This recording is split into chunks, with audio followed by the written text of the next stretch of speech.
Voici encore une maquette, une magnifique réalisation. On l'appelle le souverain des mers. Ici, à l'avant, le mât de Beaupré.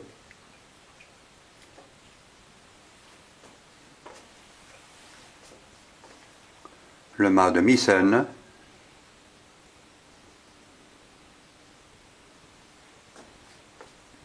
Le grand mât, avec tous ces cordages, c'est incroyable, toutes ces poulies.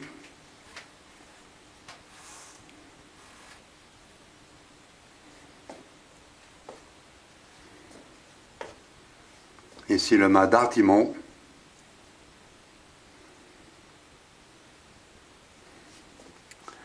Magnifiquement décoré.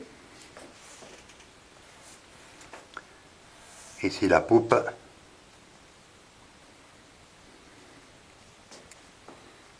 Décorée avec tous des ornements, comment dire... Des signes du zodiaque. Des signes du zodiaque.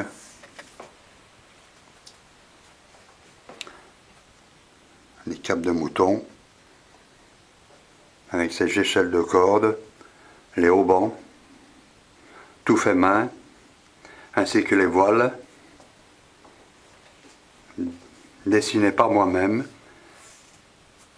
et piqués à la machine par mon épouse.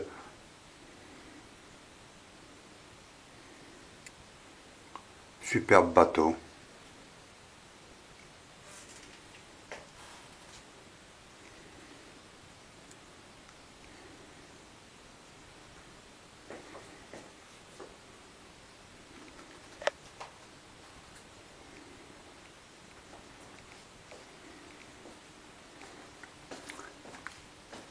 Il est même éclairé à l'intérieur. Mon épouse va éteindre les lumières.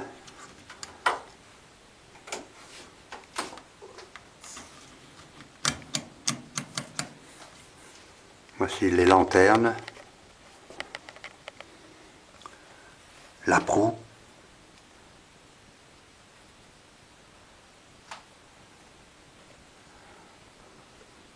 Je dirais même, c'est pas la proue, c'est la poupe. Je me suis un peu trompé, avec tout l'éclairage intérieur. À l'intérieur, j'ai mis des soldats, des marins.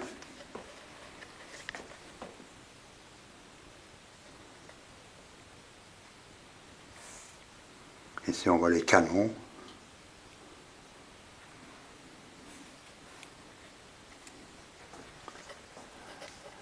Mon épouse va rallumer.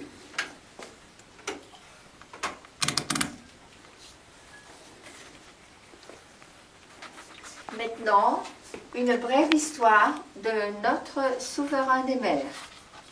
Il fut construit en 1630 et son coût atteignit l'énorme chiffre de 65 586 sterling. Tout le peuple anglais contribua à sa réalisation. Une taxe a été levée, appelée ship money. Celui qui voulut le souverain des mers fut Charles Ier, roi d'Angleterre.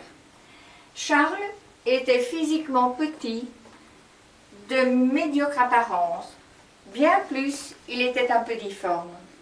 On comprend donc son désir d'augmenter son autorité aux yeux de ses adversaires par cette œuvre extraordinaire. Dans la figure de proue, on montrait le roi saxon Edgar qui montait un cheval rampant sur 7 de ses ennemis. Il m'a fallu pour le monter 1058 heures. Il est au 1,78e. La longueur fait 1100 mm. Sa largeur 220 mm. Et sa hauteur, fabuleuse d'ailleurs, elle fait 958 mm. Voilà, merci. À bientôt pour une autre visite sur une autre maquette. Au revoir.